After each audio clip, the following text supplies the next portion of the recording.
Marape and the government and people of Papua New Guinea for their very warm welcome. This is a visit of solidarity. Dear Prime Minister, I am perfectly aware of the enormous challenges that you face as you pursue sustainable and inclusive development. But I have an enormous admiration for the resilience, the courage and the determination of your people. I am honoured to be the first UN Secretary General to visit Papua New Guinea and to join you in celebrating 50 years of Papua New Guinean independence and democracy. Over the past 5 decades, you have taken on a profound task to weave your breathtaking diversity into one people and one country that leaves no one behind. That process is by no means easy, but it is the spirit of unity and dialogue that the world needs today. This is a moment of great turbulence, from conflicts to the climate emergency to economic instability and inequality. Papua New Guinea has felt the pain of these challenges, but you also provide a model for solutions. The Bougainville Peace Agreement has now been in place for 24 years. Its durability is a symbol of what can be achieved through perseverance and mutual respect. And the United Nations has walked with you on this journey, from weapons disposal to the 2019 referendum, and will continue to stand beside you as the next phase begins. I salute the people of Bougainville as they prepare to cast their votes in the 5th autonomous election since the agreement, and wish them a safe and rewarding polling day. And I also welcome the adoption of the National Prevention Strategy on Violence. Every person deserves to live without fear, regardless of their tribe or gender. This strategy is an important step towards that future. For more than a decade, the UN Peacebuilding Fund has supported complementary efforts, including conflict resolution, sustainable agriculture, and access to health care. I will have the opportunity to witness this work firsthand around the country, where the United Nations is honoured to support your efforts. We work extensively with young people who make up a full 60% of Papua New Guinea's population and are one of the nation's greatest assets. You must ensure that they have opportunities they need to thrive. There is another group for whom our partnership is especially relevant: women. On this visit, I look forward to meeting with female community leaders. Violence against women and girls is a challenge that confronts all societies, including Papua New Guinea, and I commend the efforts by the Parliament to address it.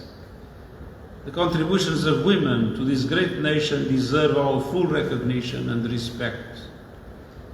Ladies and gentlemen of the media, Papua New Guinea has long led the charge for climate justice. Your country does not contribute to climate change. On the contrary, you absorb CO2, but is in the first line of its dramatic impact. You have emphasized that climate change is a driver of poverty and have a strong moral voice for climate finance.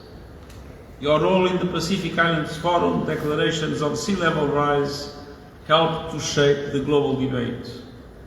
As the UN Climate Conference approaches in Brazil, the world must move faster to keep the 1.5 degrees limit alive. And this means an immediate turning point leading to a drastic reduction of emissions that can no longer wait. The countries of the G20 have a particular responsibility, as they are responsible for 80% of climate pollution. Simultaneously, developed countries must follow through on their commitments on climate finance, with a special emphasis on doubling adaptation finance to allow countries and communities to build resilience. The Loss and Damage Fund must also mobilize a very meaningful volume of resources including through innovative sources of finance. I applaud the decision of the Pacific countries to launch the Pacific Resilience Facility last year, and I appeal to the international community to fund it so that it reaches its full potential. The COP in Brazil must also produce a credible path to achieve the $1.3 trillion objective decided in Baku. Just as climate finance is essential, so is development finance. I applaud Papua New Guinea's drive to implement the Sustainable Development Goals, action that must be matched by the entire global community. I reiterate my strong appeal for the reform of the international financial architecture that must reflect the world of today with a much larger participation of developing countries in its institutions and their decision-making processes. This is a basic condition for them to better serve countries like yours. And this includes real action on debt relief, tripling the lending capacity of multilateral development banks, and the mobilization of private capital at scale to the service of developing countries. Dear members of the media, once again, I congratulate Papua New Guinea on 50 years of independence and democracy, and thank you for your commitment to multilateralism. The United Nations stands in solidarity with you now and in the future, for your vision, your ambition, and the lessons you teach us all. Thank you, Tumas Olketa.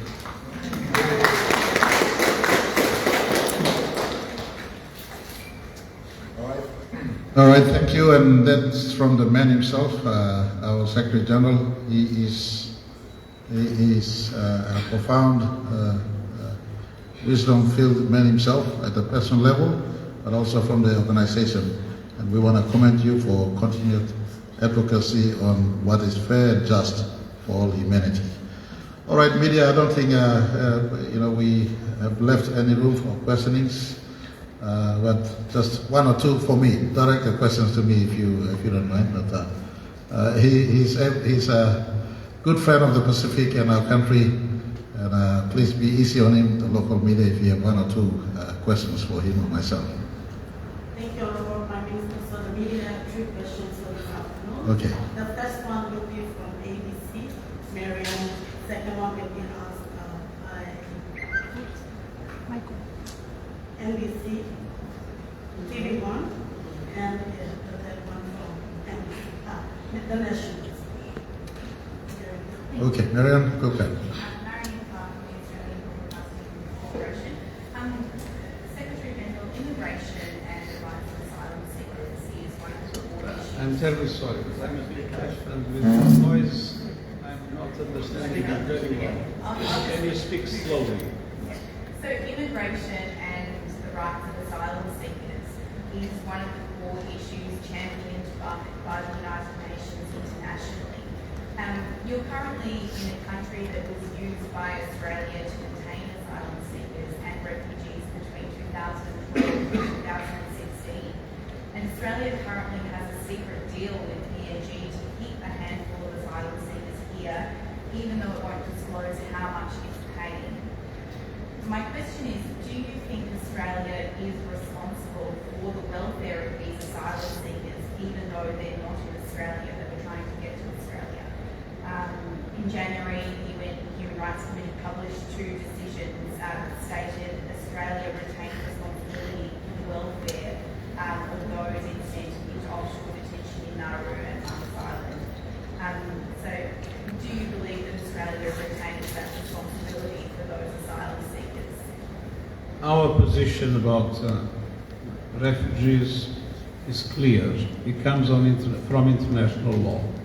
I was High Commissioner for Refugees during 10 years, and my appeal to all countries is to respect international refugee law, which means all borders must be open for those seeking protection, and nobody should be sent back to where they might suffer persecution, And every country has the responsibility to grant protection and assistance to the refugees that cross their borders in search of protection. We'll have a second question from Stephen. General, my name is Michael Tampipai from TV1. My question is basically in terms of human rights, unity, and peace. So you've mentioned something, and you've praised PNG for peaceful ending the Bougainville peace agreement. And my question is, what role do you see the UN playing in continuing to support this process? And Strategic support this project. process, the peace process. What's the role of the UN Peace process. you?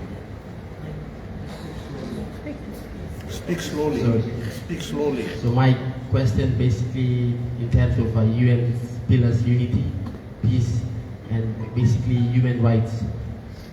My question is, you have praised PNG for peacefully handling the Bougainville peace agreement process over the years. What role do you see UN play after this, your visit, and to the process of peaceful peace agreement process and towards the planned independence?